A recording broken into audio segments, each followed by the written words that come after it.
A very good evening to all and one watching us on YouTube. Um, ICSI is back with another webinar. This is Friday, and we are with a Women Empowerment webinar series. And a very special topic that we have chosen this time in Women Empowerment webinar series is entrepreneurship with education.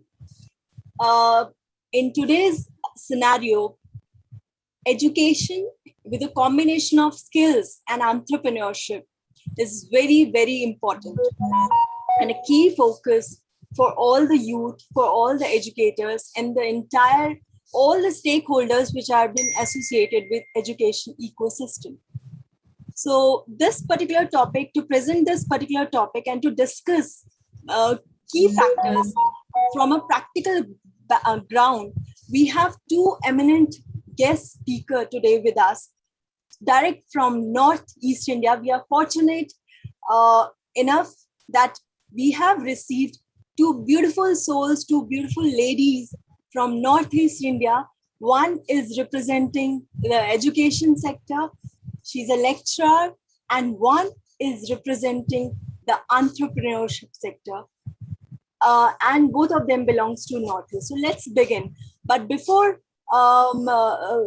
stopping my slides and hand-overing the platform to both the ladies, I would like to show a few slides of ICSI with our programs that we are doing and the weekend programs also. So let's just begin with that.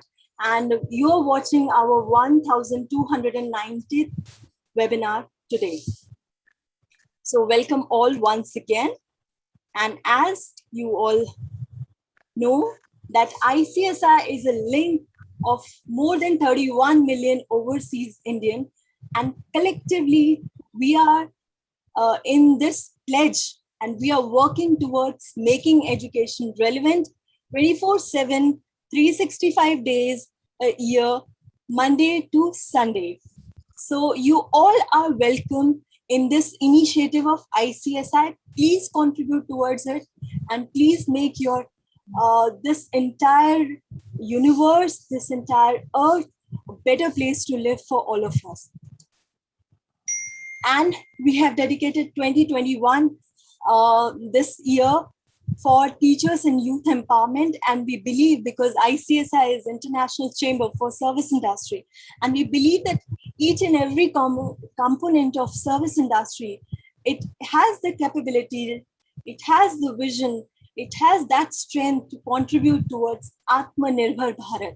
Atmanirbhar Bharat की तरफ बिल्कुल और बिल्कुल service industry का प्रयास है, और उसमें से education services export with skills, competency, capabilities, research, innovation, technology, entrepreneurship, MSME, health and wellness, everything combined equally contributes towards education and education empowerment. And that's what our mission and vision is. So we have started this particular campaign for women empowerment from 15th July 2020. And not to miss this thing, that we are the chamber, I can proudly say this is a chamber which have started the webinar series in the hardcore lockdown period. We have started from 25th of March 2020, and we are still running each day with the same dedication towards different issues related to society, towards youth, teachers, entrepreneurship, and everything under the broader umbrella of making education relevant. And when we say women empowerment, why is it important? Because जैसे अगर मैं हिंदी में भी कहूँ और English के साथ ही, जो नारी है, नारी शक्ति जो है, नारी जननी है, नारी में बहुत गुण है. So women has everything. Women has different role to play in this society. And when we want to empower, when we want to strengthen, when we want to direct something, we have to focus, first of all, the youth, the educators, but we have to think this, we need to focus on this, that the educators and the youth, they are there because of women. And women are the part of this entire education system. And women are the part of entire society in every aspect of society. So we should focus on women, and we should bring lot many women to such platforms so that they can share their own thoughts. They can share their own key areas with which they have followed their life, and we can get lot many inspiration from that. So we believe in women empowerment, and ICSI action plan is this triangle that is very, very dear and near to our vision and mission and aim and objective, everything. This is a trio of education, skills, MSME, entrepreneurship, and employment. And in Hindi, we can say शिक्षा, कौशलता, उद्यमिता, तीनों चीजों को साथ में लेके चलना होगा. और जब नारी शक्ति का साथ होगा, टेक्नोलॉजी के साथ विकास होगा, तो भारत जरूर आत्मनिर्भर बनेगा. और ICSI उसमें अपना पूरा योगदान देने को बिल्कुल तैयार है और मिशनबद्ध है. इसी प्रयास के साथ we have started. I'm getting Hindi and English. So my conversation is a bit in Hindi, bit in English, so that everybody can understand and everybody can participate. Do write your views on women empowerment, on youth and educators development on YouTube live chat. We are eager to listen what you people are saying and what you think as a citizen of this beautiful country, India, and not just India, globally as well, because Vasudhaiv Kutumbakam. और इसी उद्देश्य के साथ, इसी M के साथ हमने India के first E Gurukul for service industry की स्टार्ट किया है. We have launched this on 27th of September, World Tourism Day 2021. We have launched this particular campaign. E-Gurukul Service Industry is a platform for youth and for the educators, where the educators can give their knowledge sharing with the youth, and this is completely free of cost. There's no charges for this, and this is completely volunteer from the youth, volunteer for the youth by the global educators, those who have got knowledge in tourism and entertainment. In the first phase, we are focused on tourism and entertainment. So I would request every one of you, whether you are a teacher, whether you are expert and you want to give your expertise to the youth, please do register yourself. And the youth also, those who are from 14 to 28 years, register yourself so that you can get a part of this e-Gurukul for service industry with a focus on tourism and media entertainment. And in this e-Gurukul, we have really interesting things to tell, and how to make education more interesting with the help of music, with the help of gamification, happiness, humor, and whatnot. There are a lot many things that we can create, that we can innovate in our education. And thanks to NEP 2020, that is National Education Policy 2020 that India has got, because this has given a vision towards this dream, that why not to innovate education in a most interesting and a very enjoyable and happiness way. So after this, we are also working towards making education relevant in our day-to-day life, because education should be that help in leading a life smoothly, in leading a life which is full of creativity, happiness, enjoyment, relaxation, and knowing how to do small things which we generally do in daily life, but we don't know if we have to correct our maybe bills, or maybe any water tap, we have to call some expert from outside. Why don't we learn these things ourselves? And we can do these things ourselves in our home. So education is more important, which is relevant to our day-to-day life. And that's what we think, not just me, but the entire team of ICSI thinks in that way.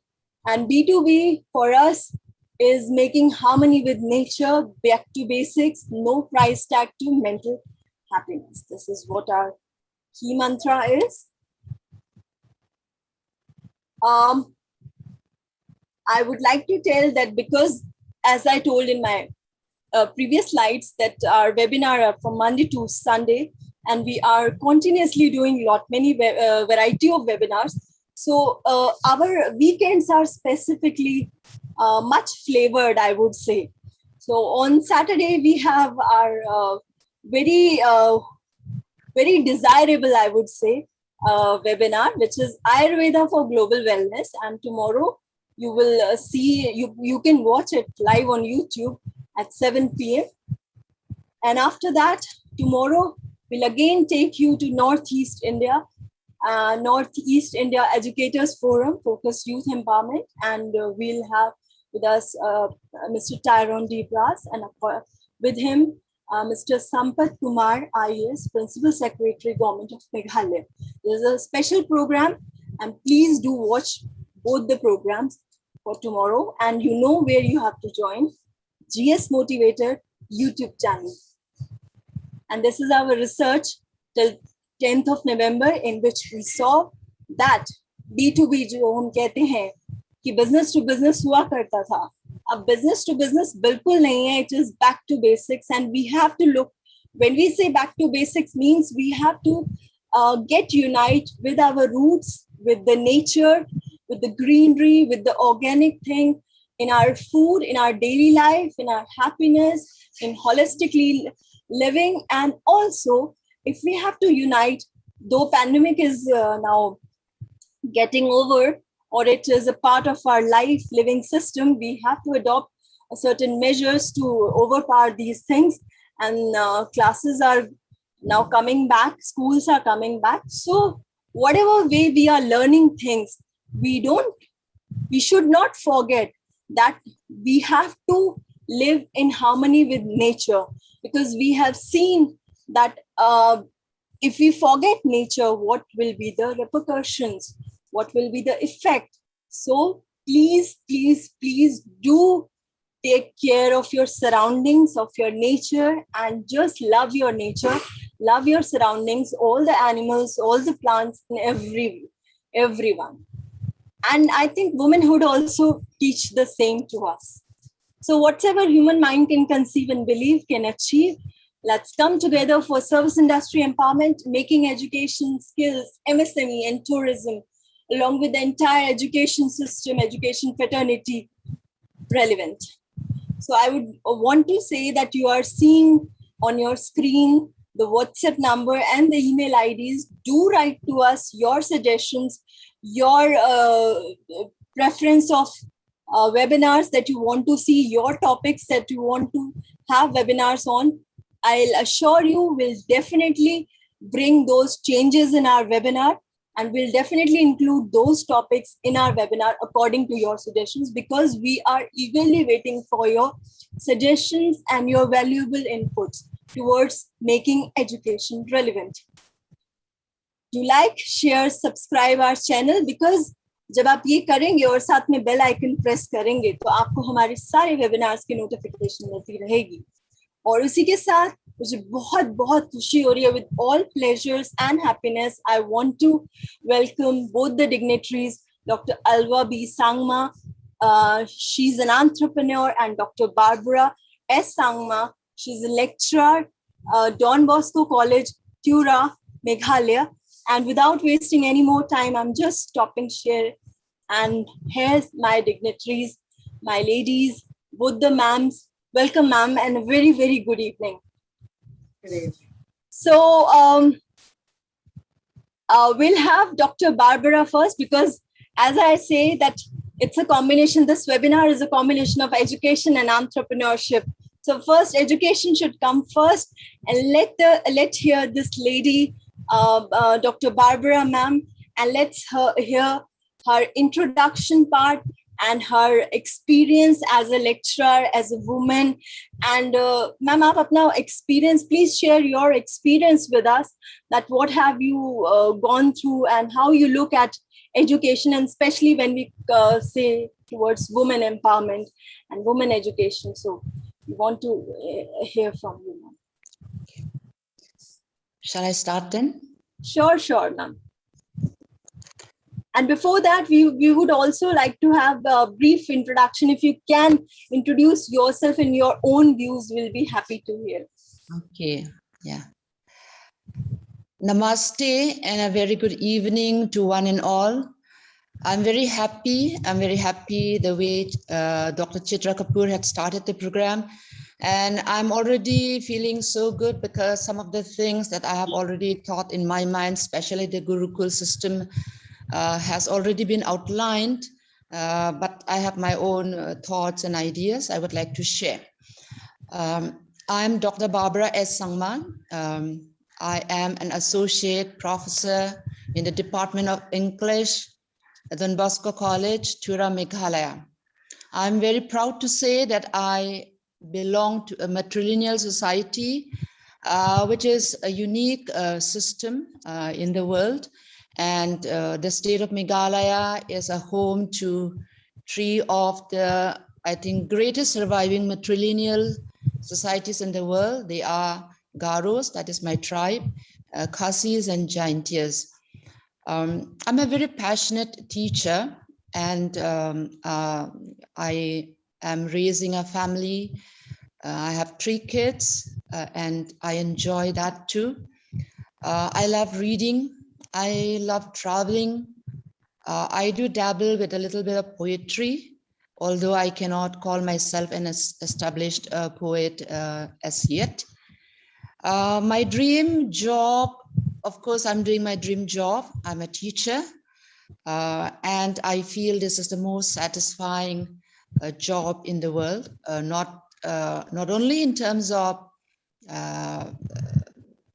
physical returns, but also in terms of things which we cannot say and which you cannot predict in terms of the students' future, and having a hand in molding the students' future and having a silent say and influence in their life is, I think, so much beyond satisfaction. I'm also an avid reader. I'm interested in folklore, poetry, of course, translations. Recently, as I have written to Dr. Chitra, I have taken great fascination to ecofeminism, but I don't know how far I would go with that. I think that's about with my introduction. I think I would now go straight on to my topic. I have tentatively given the topic education and youth. Yes, I'm a associate professor in a college, but then I also know a little bit about school life because I have taught in a night school. I began with that with a salary of 450 before I went to do my master's. I think teaching is the most satisfying job because as a mother, I can see that mother and teacher are in interchangeable jobs. A mother can be a teacher and a teacher can be a mother. And this has been really, I think, put in the limelight or brought to the focus during the time of pandemic, because during this lockdown, we were not able to see the students, meet them. So we were on an online basis, meeting, chatting, trying to help out, reach out to students who are not accessible, either in one way or the other.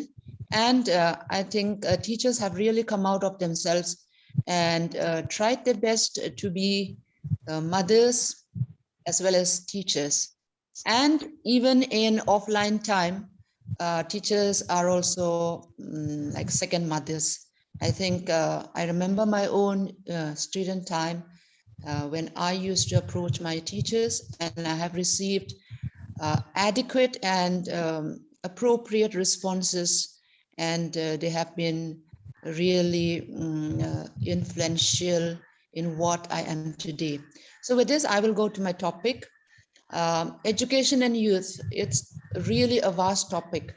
but I think we always bring it down to the basics. And then what I'm going to speak, I suppose I'm speaking, with reference to Northeast. I'm not referring to any book. There is no context of any written material, but I'm speaking from what I have observed from around me, my society, and the place where I live in. Even though I'm speaking from, I think, from the experience of my vicinity, I think most of the things that I'll be sharing from my personal experience is relevant or is reflected in other parts or with almost all teachers and students.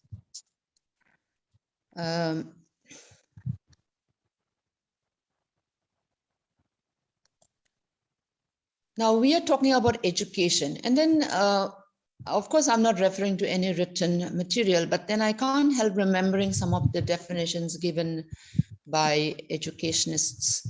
My favorite one, I think all-time favorite would be the one given by Mahatma Gandhi, that education is an all-round development of the mind, the body, and the soul and all that. From that, I gather that the whole problem of education and then educated education, the whole problem came about because we got confused the part with the whole. Literacy and education. Literacy is a part of education. When we go by most of the definitions given by educationists, philosophers, and writers, and great thinkers. And I believe that education is partly inherent because it's within us, it's waiting to be discovered, but literacy has to be taught and learned.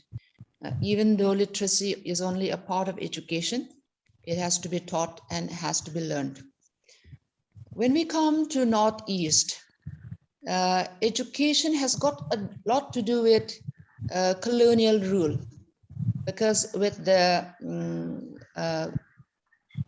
Britishers coming into Northeast and occupying Northeast, they brought along with them not only Christianity, but I think education, because if they had brought only Christianity, it would mean that the whole of Northeast is Christian.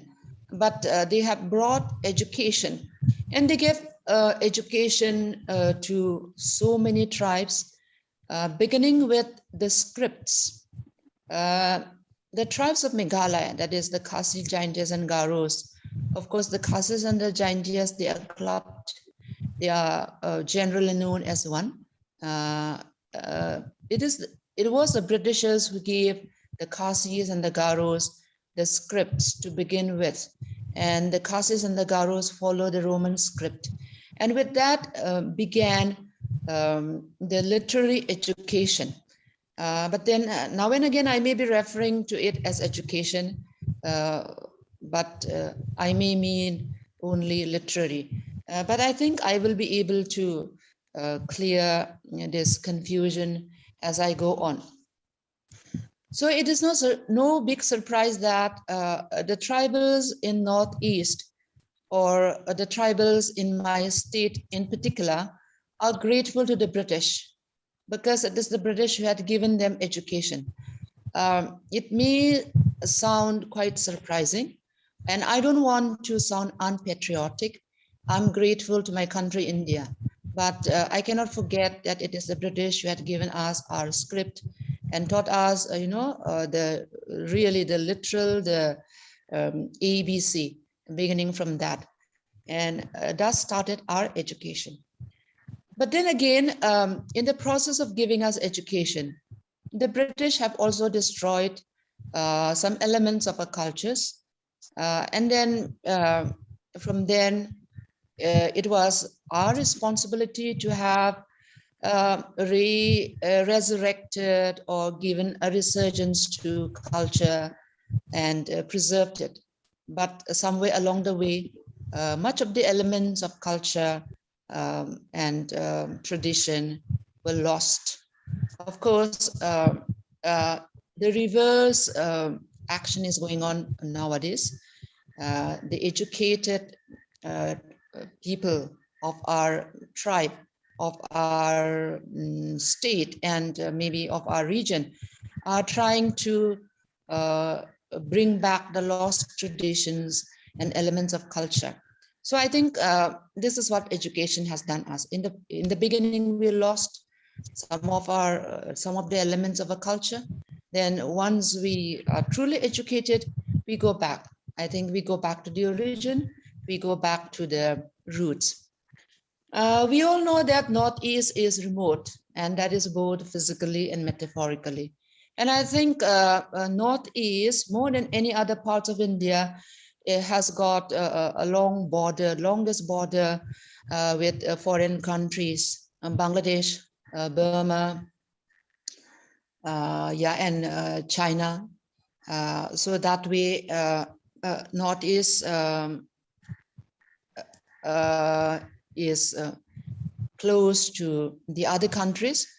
Of course, that doesn't make much sense when it comes to education because our borders are closed. But then maybe for small-time traders, once in a while when the border heart is open, they have their interaction, and that way a little bit of economic boosting, a little bit of economic exchange is there. Education is on the rise in Northeast and in Meghalaya and in our region, that is Garo Hills in particular. But the irony is that today we find that those who have the money to study do not wish to study. They wish to indulge in some other activities. But then those who do not have the money to study, maybe from far-flung villages, who really live on subsistence farming, they long to study. The other day I was talking to my sister who is a teacher, and then she told me that they had gone to the village of a student on some errand regarding school. And then they found that that village is very well kept. And then so many students from that village are coming to the town, and they have to spend 200 rupees a day just for coming and going, just for fare, auto fare, or maybe sometimes they go by the public bus, but I think most of the time they prefer auto, and then they have to pay 200 rupees per day. I think that's quite expensive for students. So that way there are students who are from remote villages, they would like to study, but then there are students who are maybe who are in the heart of towns like Tura, Williamnagar, Bakmara, Ampati, Reshubelpara. Maybe there are students who are just not interested. I do not know exactly how to explain this, but this is what is happening. Okay, now I would like to connect education or maybe literacy with employment. Education came to Meghalaya in particular at the beginning of 20th century. Then came the time when people really got interested, and those of us or those of our parents who could afford to go to school, they went to school. But then there were a lot of inhibitions in the attitude of the people regarding school. Many parents did not want the children to go to school because many of them associated schooling with Christianity.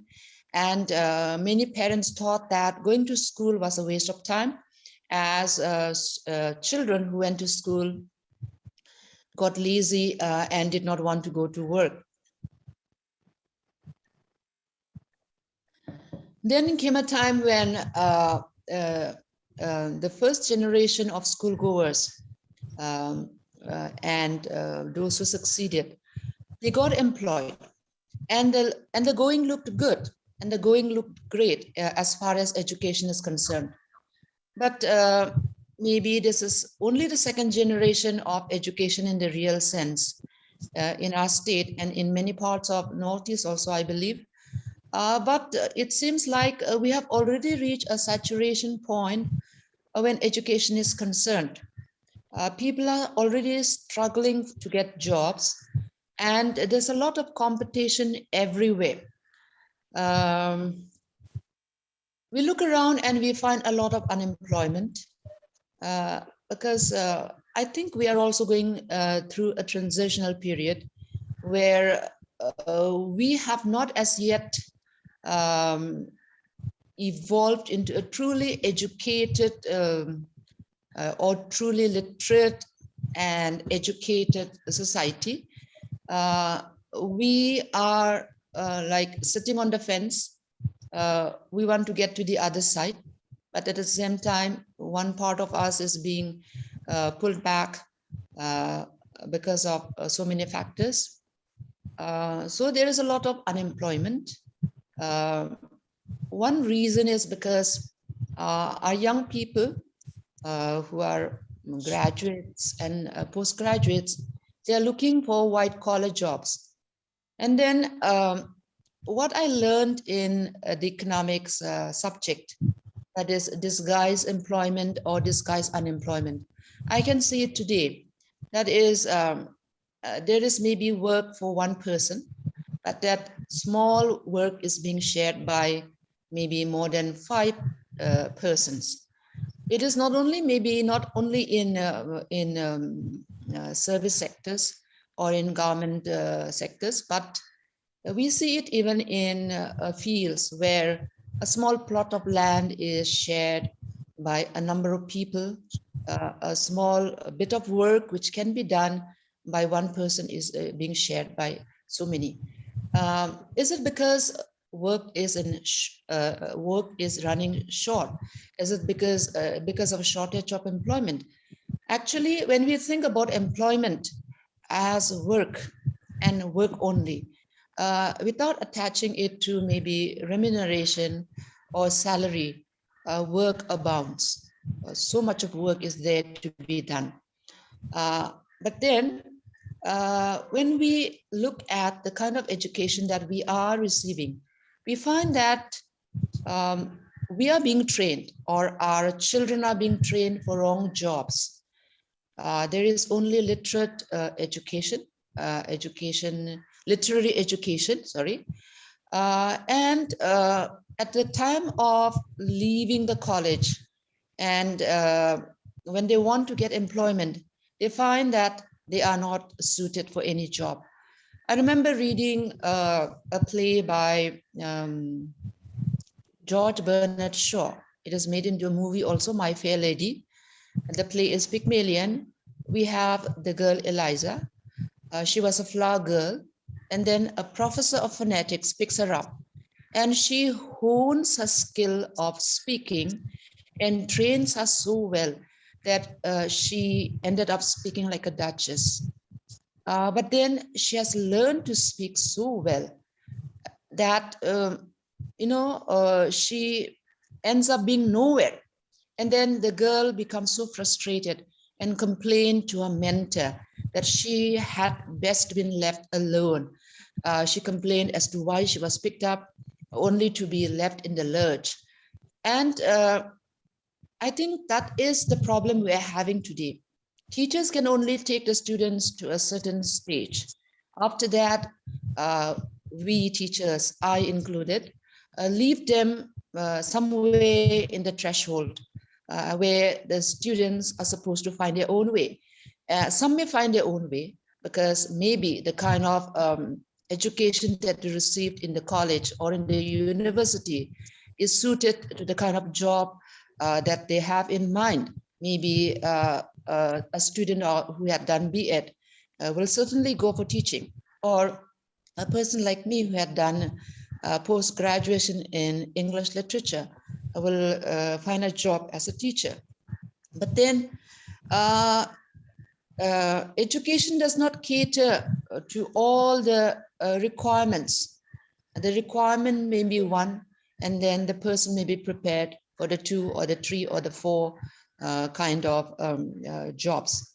So we see such a gap, a big chasm, a big gap is there existing between the demand of a kind of employee and the kind that is being prepared by colleges and universities. Now, whether we like it or not, when it comes to searching of job and employment, the blame often goes to corruption. We cannot deny the existence of corruption.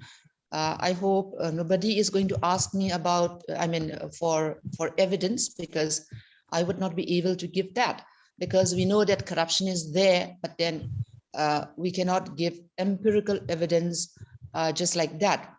But I believe, the corruption that we are talking about is a vicious circle, because there is somebody who gives and somebody who receives, and then the chain goes on, and it's never going to stop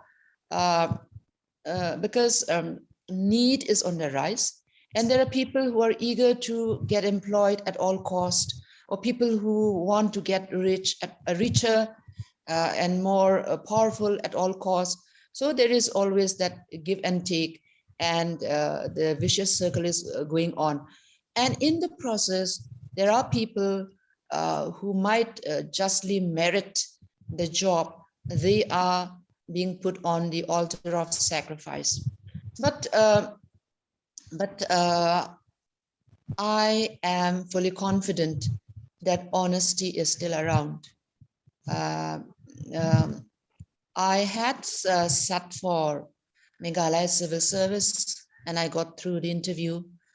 And then I want to tell very confidently, I got through without paying 1 rupee. And then I would like to encourage the young people, because many young people are desperate. They feel hopeless.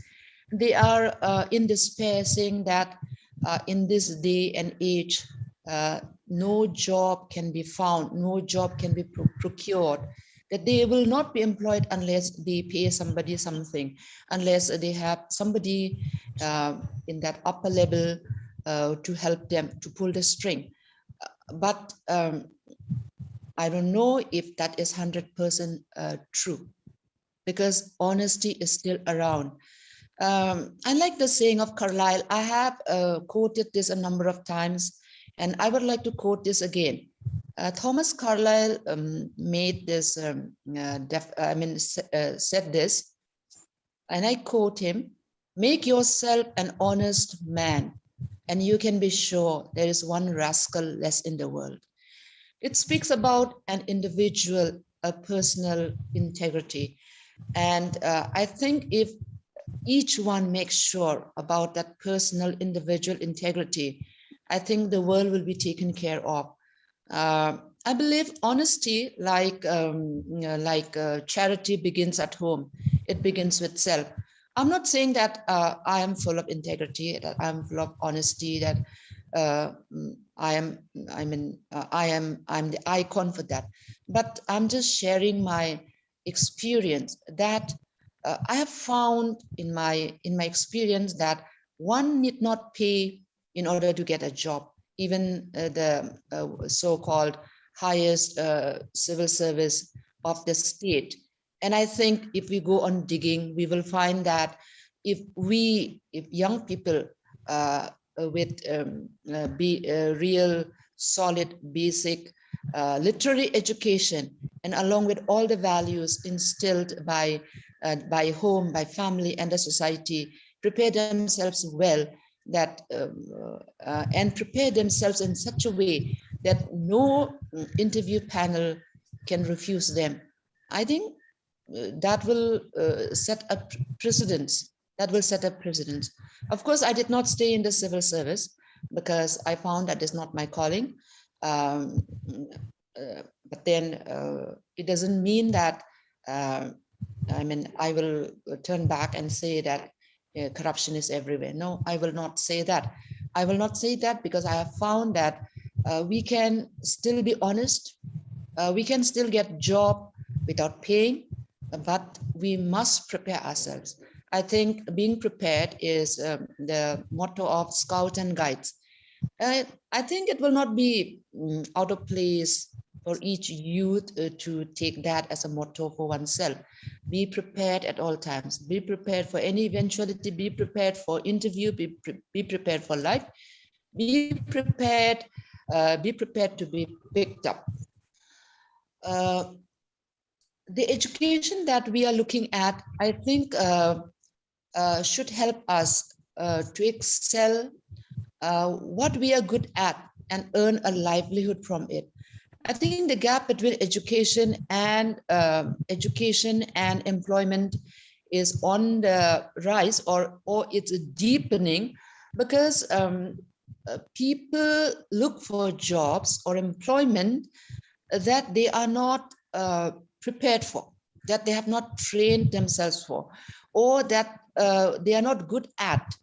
Of course, what I'm saying is easier said than done, because it's easy for me to say as an employed person that, yeah, we should prepare ourselves well and then we'll get a job. I know the job market is a more difficult, more complex, more sophisticated than that. But I know that truly, if we prepare ourselves and if we follow the right track, we are going to land there one time or the other. I think it was Mark Twain. This saying has been, I think, credited to him. He said, "I never let schooling interfere with education." I think this speaks a lot about what is supposed to be education and what is supposed to be schooling. Schooling is only a part of education, as I have said, and actually schooling should not come in the way of education. But today what we find is we are so full of schooling, we are so full of academic, that we forget about education. But then I think we should go back, and then we always talk about grassroots level. I think even in education, we should go back to the basics. We should go back to the grassroots level and realize that schooling is only basic. And education, again, to quote somebody, is what remains after you forget what you have learned at school. So it is like, we have filtered everything that we have learned in school, and it only forms an element, only an element in the whole of our personality, in the whole of who we are trying to be, and our self-actualization, self-realization will only be reflecting schooling or education or academia only as a sliver, only as a part of who we really are as a person. Today, with the mass media pouring out knowledge, I know Madam Dr. Alva is here. She is a media person, but I think she will also agree with me. So much of knowledge, I think all knowledge is pouring through mass media.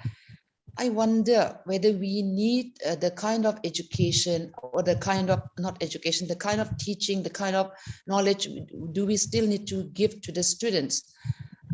Because everything, almost everything is there in media. I was thinking, after having gone through the online classes and online exam and even online evaluation, I don't know, but I feel that maybe we should teach the students only the 3 R's, reading, writing, and arithmetic, and then give them the basics of study material, and then maybe teach them the art of using internet and the art of copying answers from internet, etc. This is from my personal experience, because during the pandemic, even though we have tried to be very faithful to our online classes, we found in the end, students were more prone to copying answers from internet. And then because with the lack of training as to how to use the internet and how to get the best points and best kind of elements from internet for their answers, many ended up writing maybe in a wrong way or writing the wrong points. So maybe if, I don't know, if we are to continue with online classes, or should online teaching come back to in trend, should it become a trend? Maybe we have to rethink our way of teaching, and then perhaps look at that perspective from where we can, teach students how to use the internet to their greatest advantage. Now with the with so much of knowledge available left and right, I think there's so much of ideas and so much of opinions, so much of exchange of words, that it's almost become like a diarrhea of words and constipation of ideas. But then I think we cannot earn a livelihood, let alone live only by staring into mobile phones or computer screens. Now, coming back to the concept of education, if we are to procure jobs, as I have said, we cannot go on staring into the computer screens or go on staring into the mobile phones. I feel that if we are to procure jobs for all the educated young people in the proper way, according to the aptitudes of all the aspirants concerned, then I think, first of all, we will have to change the shape and size of the buildings and the edifices of our educational institutions. I feel that educational institutions should include or begin to include all that are needed to form children and young people to be the kind of persons that they are meant to be. While at school, they should get all the necessary tools and training. This is where I think the idea about Gurukul that Dr. Chitra Kapoor spoke about, I think, comes into relevance out here, comes into focus, because a Gurukul system was the first system of education in India. Of course, many of the tribal communities out here in Northeast might not have been fortunate enough to be part of that. But we are in India, we are in this country, and we are very proud to say that Gurukul system was a system of education that catered to the growth of the whole personality of the person. We have in the mythology Arjun studying in the Gurukul, and that Guru Shishya Parampara, they have kept on, they have propagated it, and then it grew. And recently, the books written by Amish, I found that he spoke about that Gurukul system and how in the Gurukul system, according to the aptitude and the ability of each child, the Varn system began. And eventually it got corrupted and it evolved into the caste system that we see today, where the higher castes begin to look down upon the lower castes. But actually, the Varn system was an excellent means of identifying the qualities, the virtues, the aptitudes, and the wish and desires of each young person. And it was a facility where each child was given the opportunity to excel in the field that that time I think girls were not included, he would like to excel in life. So that was the Gurukul system. So, Now we cannot bring back the kind of Gurukul system, maybe with the cottage and all that, with the ascetics, but then nonetheless, I think the spirit of Gurukul, respecting everyone, giving attention to every child, every young person, exposing the young person to similar educational environment, giving opportunities, equal opportunities, and nurturing their talents and allowing them to pursue their dreams. I think that the spirit can be brought back. And I think that will be a time when we will be able to see real education, because that will be the time when each and every student will get the opportunity to make use of his or her talent, aptitude, abilities, dreams and desires to the maximum level. So, Dr. Barbara, I want to take a point from your saying right now about Gurukul. And I want to take the point that in the Gurukul system, youth have the choices to make as far as their career and as far as their interest areas are concerned. And from here, I would like to bring this talk to Dr. Alva B.Sangma ji, because and what you have told us, ma'am, is really, really appreciable, because this is expected from an educator.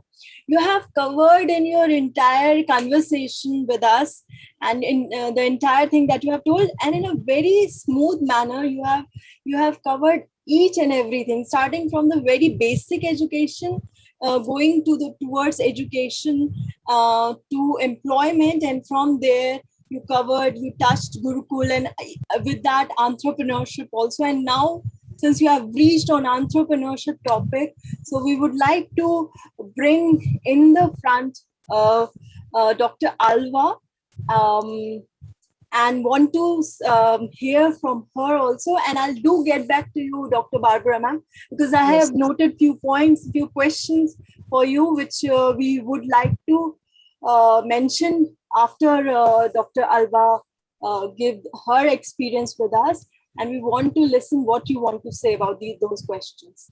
Okay. So, ladies and gentlemen, those who are watching us on YouTube Live, I would like to say that Dr. Alva, not just she has completed her education as a doctor, she has done Ph.D, but also apart from that, after that, she has gone into entrepreneurship.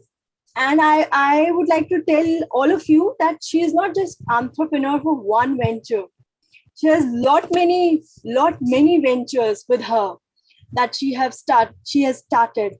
And you know that she has also got Best Youth Icon Award, Entrepreneurship Award, and whatnot. So this personality with us, she is a living legend, I should say, for an exemplary lady, a woman entrepreneur. We want to hear from her that what is her experience as entrepreneur, as a woman entrepreneur, and how she started all her journey, and the very first venture that she started, how it goes by and everything. So Dr. Alva, I want to bring you in front, and please share your experiences with our audience. Thank you, Chitra. I'm flattered. Well, after my post-graduation, I wanted to start a computer center in Garo Hills, because many of our people go to Shillong or Guwahati just to learn computers. So with that in mind, I came back to Tura and I wanted to start a computer training institute.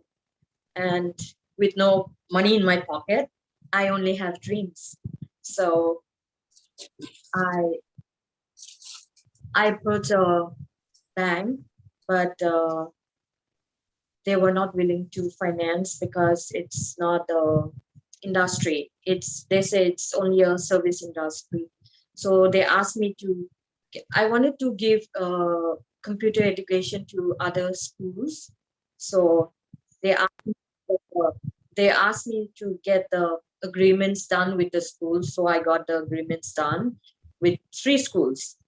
So after getting the agreements, I went back to the bank financial institute, and then they said they will not be able to finance me because it's a service industry. So it was like all my dreams were shattered and everything became dark. It was like I thought it's the end of the world. So, and my tears started rolling. I don't know what to do. Then my father was waiting outside in the car. I came out, climbed down the stairs. I fell off the stairs and I was still crying, trying to be strong. Then I went back to my dad and I told him it's not done. I didn't get it. So my dad said, okay, we'll try something else. So, but since I already got the agreements done with 3 schools, I was in a fix. I don't know what to do. I don't have money. I don't want to borrow, beg, not stolen. Then I thought I would approach suppliers, computer suppliers for my school. So I got the suppliers somehow agreed to give me on credit the computers. Then I've given the computer education in 3 schools. Then it went on like that. And after 1 year, I got a call from General Manager again from the bank asking me to reapply for the loan. Then, but on the different project. So I did that, and after that, I didn't look back. The mantra is don't give up, never give up. So after that, I tried for petrol pump. 4 times interview I have given. First time, in the notice it says like come only with your educational qualification certificates and your car certificate. So like they asked for, I went for the interview like that. And the moment I reached the interview, they asked me, where's your fixed deposit certificates? I said, I don't have the fixed deposit of 20 lakhs. And if I have the fixed deposit of 20 lakhs, why would I apply in the ST category, ST women category? Then they asked, where's your bank guarantee? I don't have the bank guarantee because you did not ask, you only mentioned to get us, what do you call it? Educational certificates and caste certificate.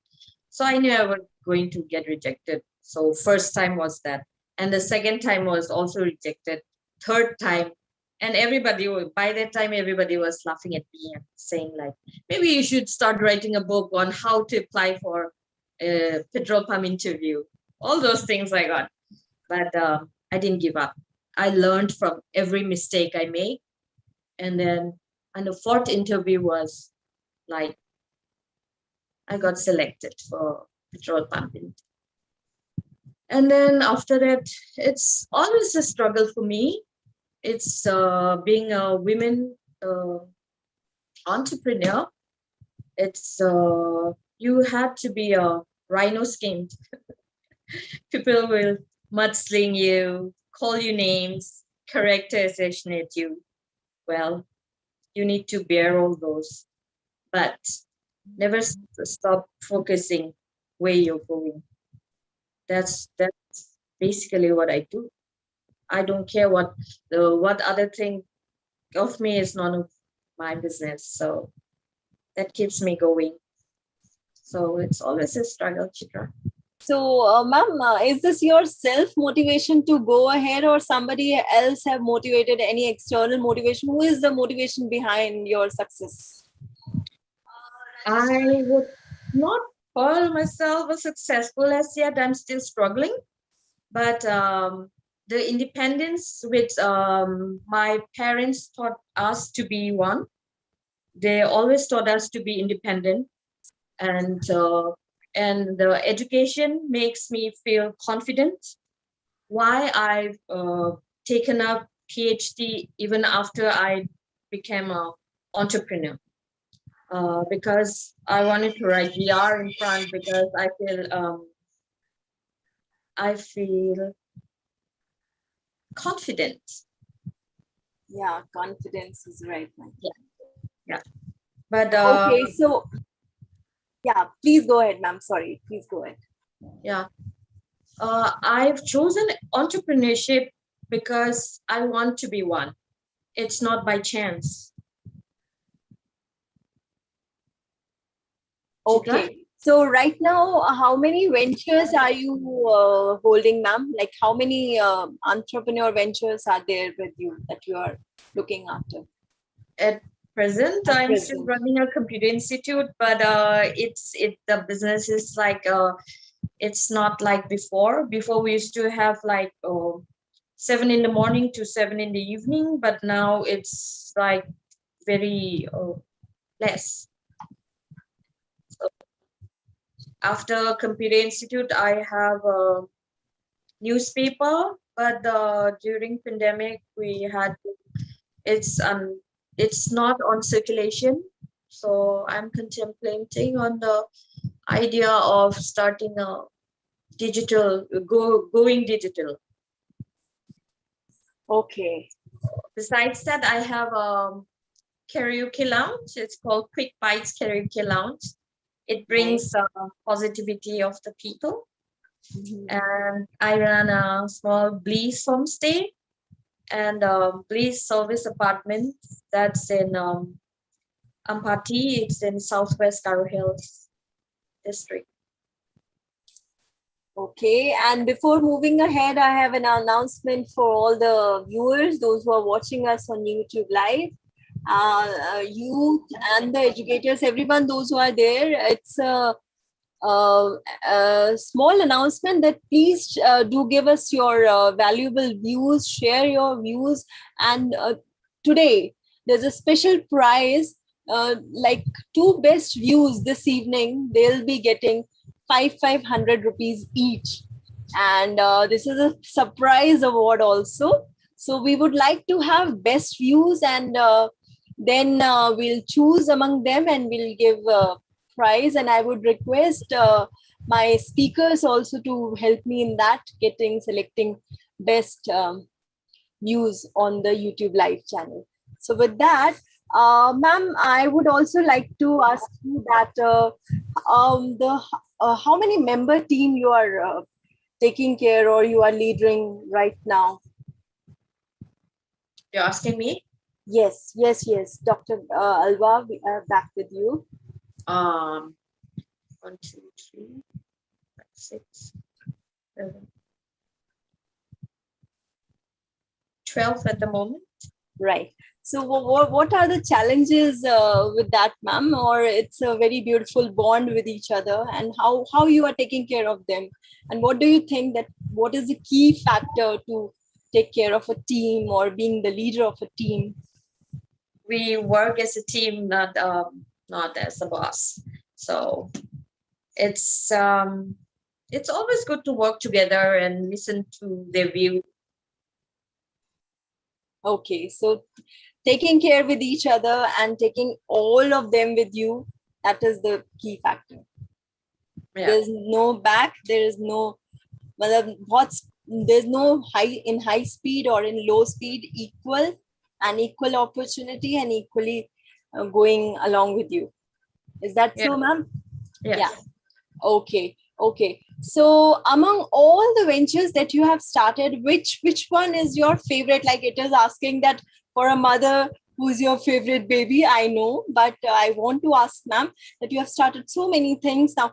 Which one is more interesting and why? And which is your favorite one?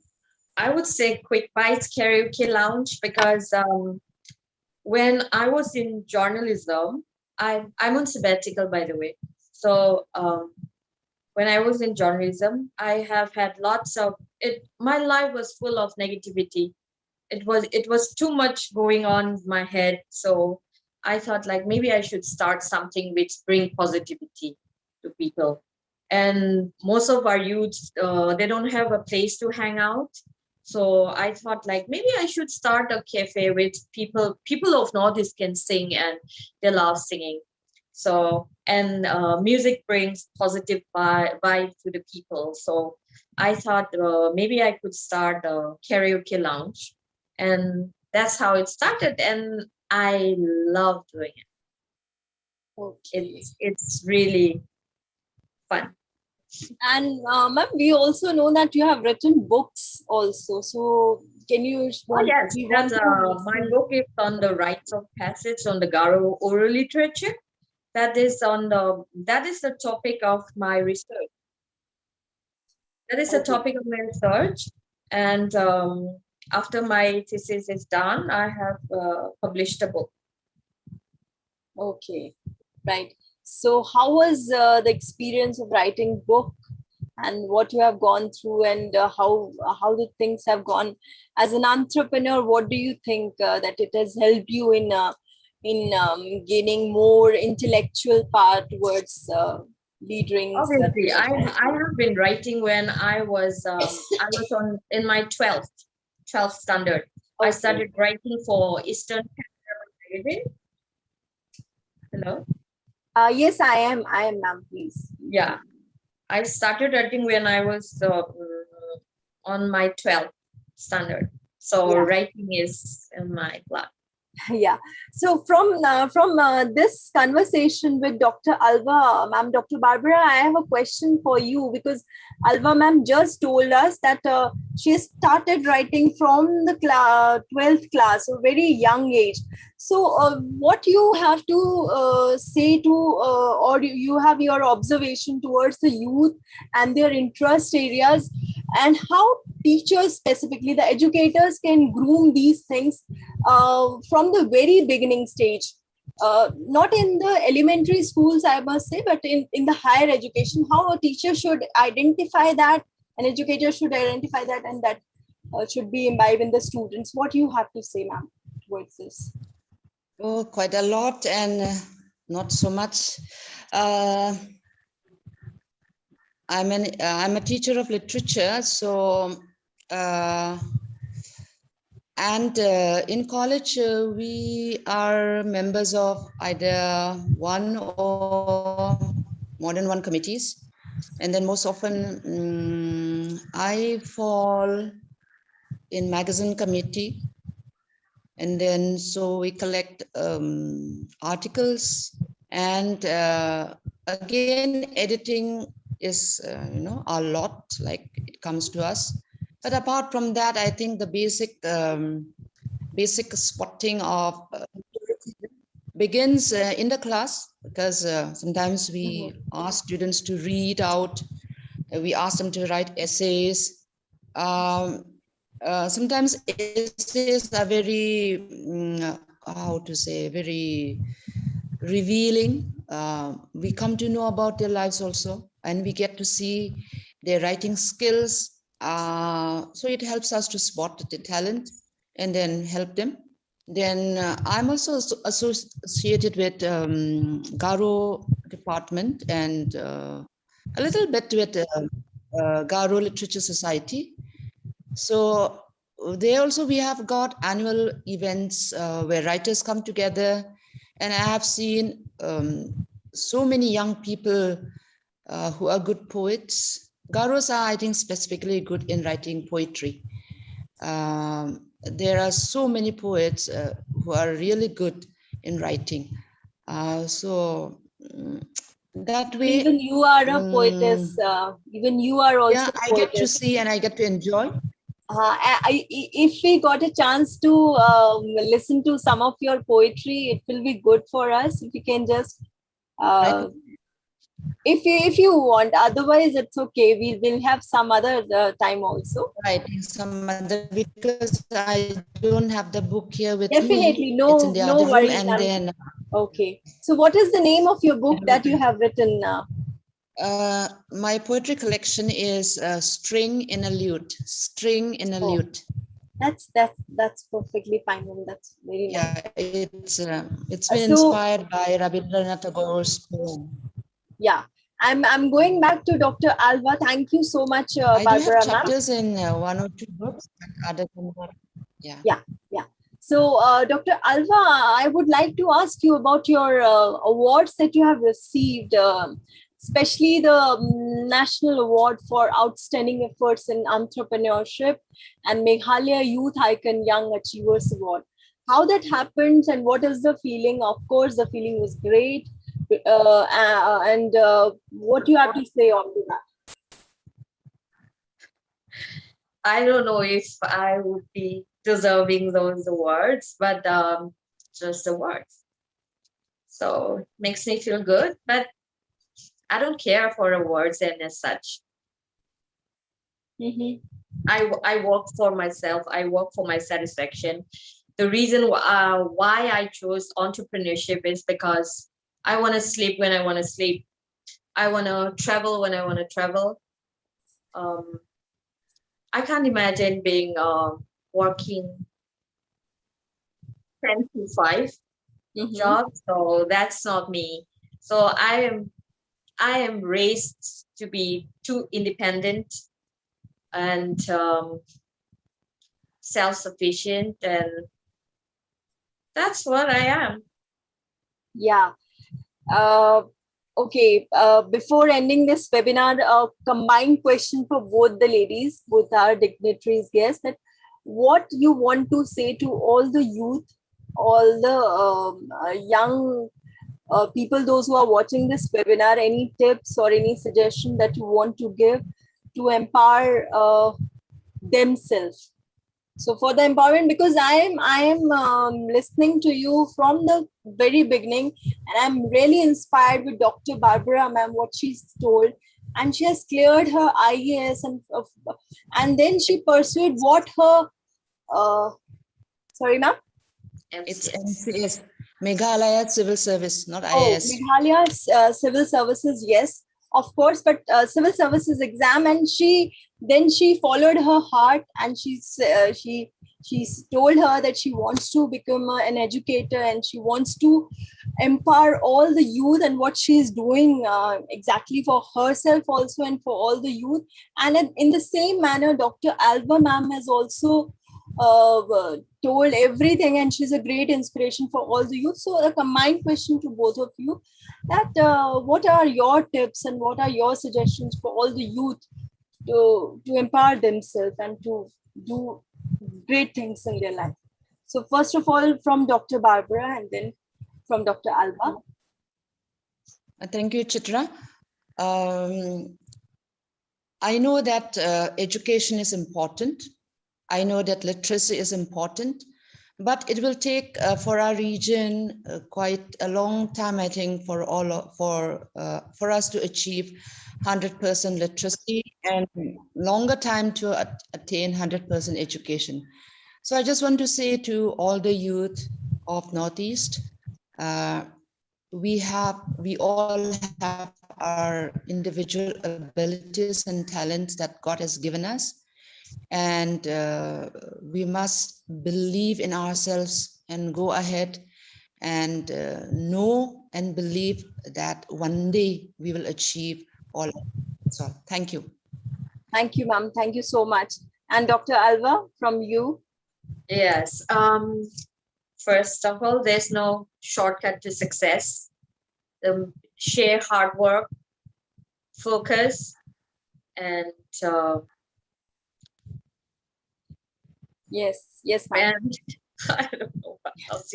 And be yourself. I want to say this, ma'am. After listening to you and after seeing you, just be yourself. Yes. We need not to be so like super anything, but just be what you are. Yeah. I want to say after seeing you, ma'am. So all my dear audience, those who are watching us and listening to us, this is such a wonderful deliberation discussion that we have today evening.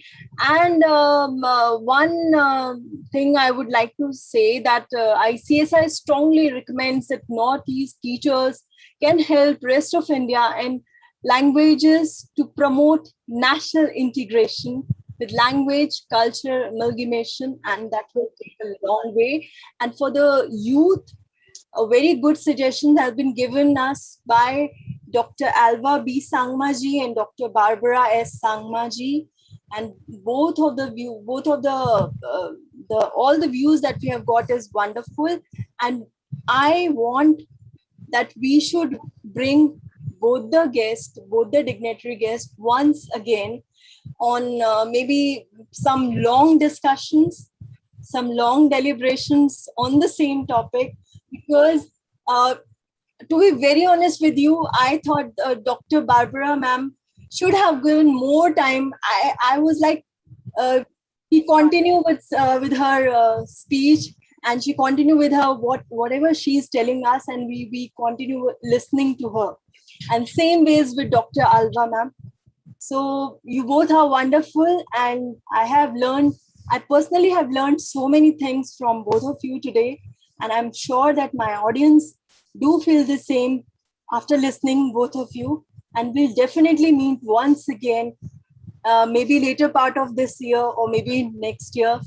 But I wish all the best to both of you, ma'am. Thank you. Thank you. Thank you. Thank you, ma'am. Thank you. Thank you, Dr. Kapoor, for having called us. Yeah, ma'am. So with this, ladies and gentlemen, I'm signing off with this webinar with the promise that we'll be meeting tomorrow at 7, not at 8, first at 7 with Ayurveda for Global Wellness, and then at 8 p.m. So do join, and you know where you have to come on gsmotivator. Thank you and have a great evening. Good night. Good night. Good night. Chitra, are we off air?